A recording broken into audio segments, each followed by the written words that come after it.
What if the man who sold 75 million records called his own fame platinum paranoia? He spent 15 years grinding Midwest bars before America noticed. His father abandoned him at 10, and the wound never left his music. He refused to perform his biggest hit live for 30 years. Then he walked away from sold-out arenas to take out the garbage every Monday. This is the rise and fall of Bob Seger. Bob Seger was born on May 6, 1945, in Detroit, Michigan, a city whose industrial heartbeat would never leave his music, no matter how many records he sold or how many arenas he filled. His earliest memory of music was riding in the back of his father's 1949 Buick at age 4, singing along to the radio. Stuart Seger was a technician at Ford and a multi-instrumentalist who taught his boy the first chords on a bass ukulele when Bob was 9. For a brief moment, it looked like the foundation of something solid. Then Stuart left. Bob was 10 years old when his father walked out, moved to California, and never returned to the family home. His mother became the sole provider, and Bob became something harder, more self-reliant, more driven, more haunted by the idea of absence. Decades later, those themes would show up in every album he made. The restlessness, the searching, the desperate need for something permanent in a world that kept moving. Before we continue, don't forget to like and subscribe to the channel. Growing up in Ann Arbor, Seger became obsessed with the radio. He and his childhood friend Glenn Frey, who would later co-found the Eagles, shared the same belief. If you couldn't get on the radio, you were nobody. Seger absorbed everything that came through that speaker. Little Richard, Motown, James Brown, Wilson Pickett, Smokey Robinson, whom Seger later called the Gene Hackman of Motown. A performer of such quiet originality that he stood apart from the hit factory machinery surrounding him. Seger wasn't just listening, he was studying. By 1961, he was fronting his first band, the Decibels, and recording his first original song, The Lonely One. It got minimal airplay, but it was a beginning. And in the world Bob Seger inhabited, beginnings were something you earned with your hands. Working on a night moves. The dream was alive. The road ahead was longer and harder than anyone could imagine. But the boy from Detroit had something no amount of money or connections could manufacture. A genuine hunger that would outlast every trend the music business could throw at him. The music industry in the late 1960s and early 1970s was a moving target. Psychedelia, glam rock, progressive rock, art rock. Every 18 months, the fashions shifted, and artists who didn't shift with them found themselves playing smaller rooms to shrinking crowds. Bob Seger didn't shift. He couldn't. He was too honest. From 1963 to 1967, Seger was playing 6 nights a week in the neighborhoods of Ann Arbor, 5 45-minute sets a night, covering Smokey Robinson medleys to earn the respect of demanding audiences. He wasn't doing it for exposure. He was doing it to support his mother. The grind wasn't romantic. It was survival. His first brush with national attention came in 1968, when he signed with a label under the name The Bob Seger System. The single Ramblin' Gamblin' Man reached number 17 on the Billboard Hot 100. For a moment, it looked like the door was opening, then it slammed shut. The follow-up album stalled. Noah in 1969 was a commercial disaster. Mongrel in 1970 went nowhere. Brand New Morning in 1971 barely registered. The covers album Smokin' OPs in 1972 couldn't sustain momentum. Labels lost faith. The national charts ignored him. But here's what the charts couldn't measure. Bob Seger was killing it every single night on stage. He played upwards of 250 shows a year across the Midwest. High school gyms, rock clubs, bowling alleys, bars that smelled like spilled beer and cigarette smoke. He considered quitting. He thought about going to college. What kept him going was the visceral, undeniable reaction of the people in those rooms. They weren't politely applauding. They were losing their minds. Turn the Page, first recorded for the 1973 album back in '72, was born out of a specific humiliation. The band stopped at a roadside diner in Wisconsin, and their long hair earned them hostility from every corner of the room. The isolation, the judgment, the loneliness of life on the road, it all poured into that song. Alto Reed's saxophone solo, coached to evoke the feeling of standing under a street lamp at 3 a.m. in a light mist, became one of the most recognized sounds in classic rock history. 15 years of this. 15 years before the country finally caught up. turn the page. By 1974, Seger understood something important. The right song wasn't enough. He needed the right band. The Silver Bullet Band came together from the Detroit area music scene, a group of professionals who understood Seger's vision and could execute it with both precision and soul. Drew Abbott on guitar, Chris Campbell on bass, a foundational presence who would stay with Seger from 1969 all the way through the final 2019 tour. Alto Reed on saxophone, whose soaring solos would become the band's most recognizable sonic signature. Charlie Martin on drums, providing the relentless drive that powered the breakthrough years before a tragic accident in 1977 left him unable to walk. Robin Robbins on keyboards, adding the atmospheric textures that define their mid-70s sound. This wasn't just a backing band, it was a brotherhood. The Silver Bullet Band was so formidable that established acts struggled to follow them. By 1975, even Kiss allowed Seger and his group to play encores as an opening act, an extraordinary concession from one of the most theatrical bands in rock history, because the Silver Bullet Band's live performance was simply too powerful to dismiss.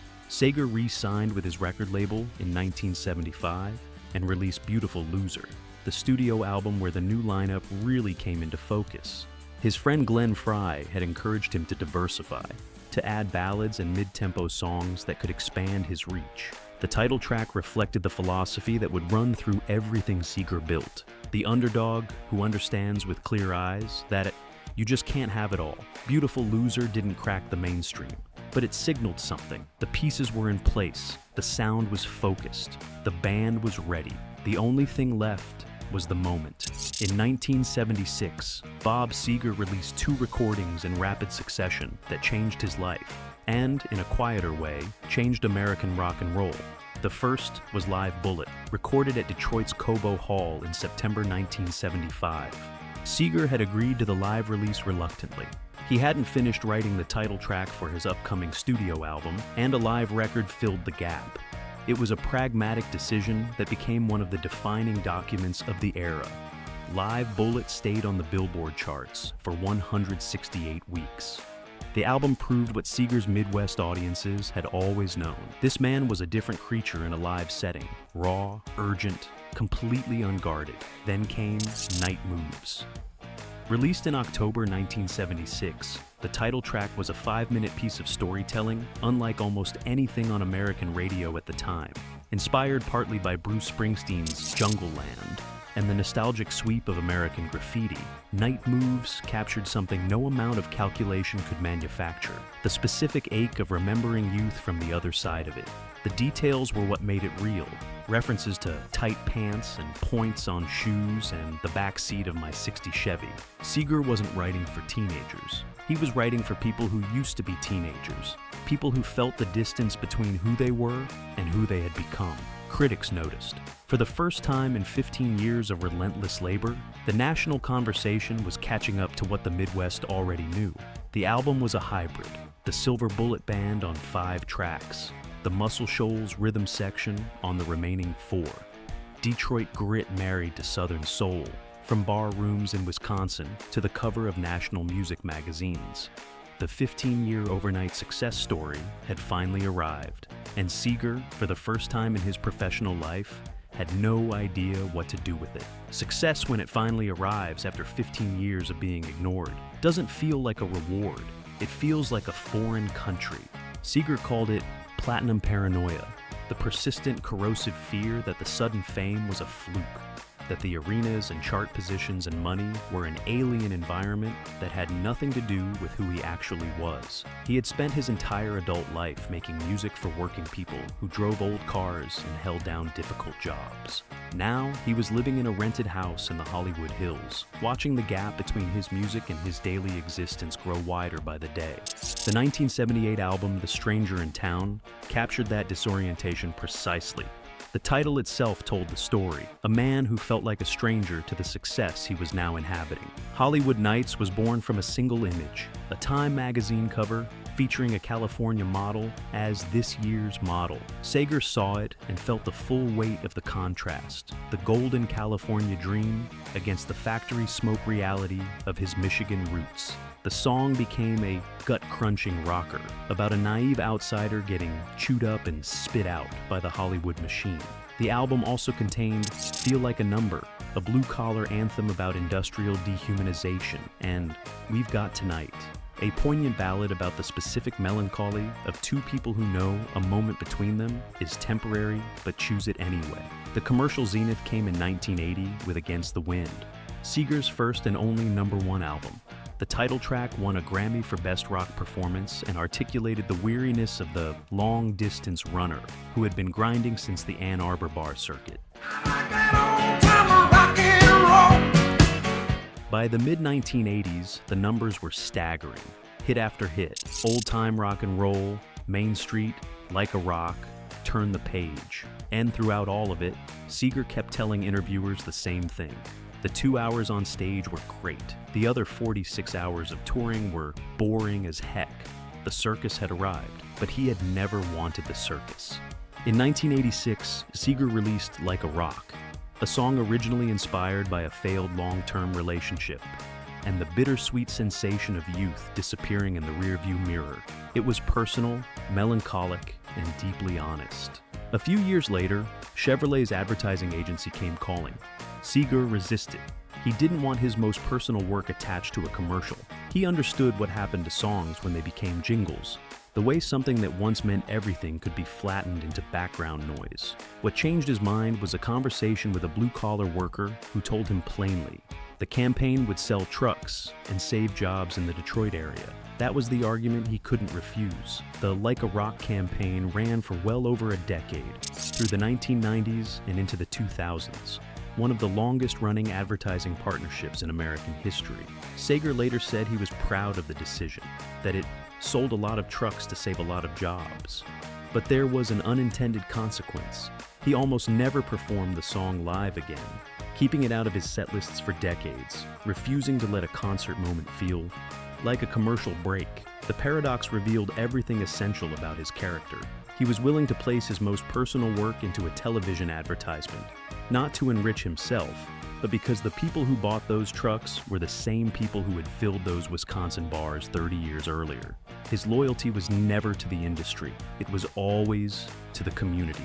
In 1996, following the release of It's a Mystery, Bob Seger did something almost unheard of for an artist at his level of commercial success. He stopped, not because the money had run out, not because a scandal had erupted, not because the band had imploded. He stopped because he became a father late in life, in his mid-40s, and looked at his young son and daughter and understood with complete clarity he was never going to get another chance to see them grow up.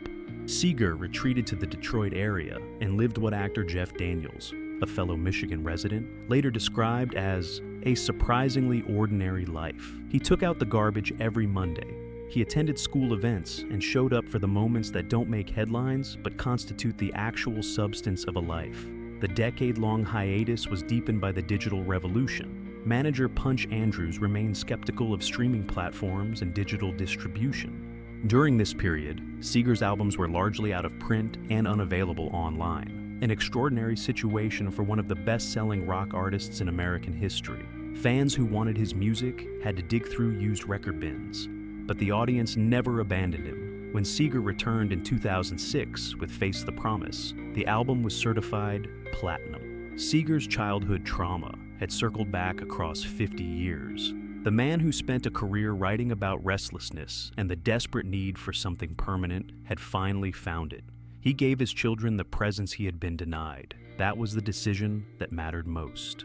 The Roll Me Away farewell tour of 2018 and 2019 was not a dramatic conclusion. There was no meltdown, no implosion, no bitter lawsuit, just a 74-year-old man who had recently undergone intense spinal surgery for a ruptured disc, climbing back onto the stage one last time to say goodbye properly. Over 1 million fans attended the tour. Night after night, crowds sang back every word of every song, not politely, but with the full-throated recognition of people hearing their own lives reflected in the music.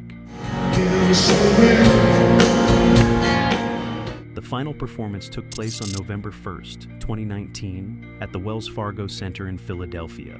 The 24-song setlist opened with Simplicity and closed with Rock and Roll Never Forgets. During that final show, Seger updated the song's lyrics to reflect his actual age, 74, transforming rock's eternal youth anthem into something more profound, a statement that the music belonged to everyone who had ever loved it, not just the young. He told the crowd, "I didn't want to think about this. I'm the luckiest man in the world." The song that served as the emotional climax, the famous final scene, had been recorded 40 years earlier on Stranger in Town, written when success still felt like a foreign country. Now, at the end, it finally made complete sense. He turned and walked off the stage. No scandal, no tragedy, just a clean exit on his own terms, at a time of his own choosing. Bob Seger was inducted into the Rock and Roll Hall of Fame in 2004 and the Songwriters Hall of Fame in 2012. The honors were deserved, but almost beside the point.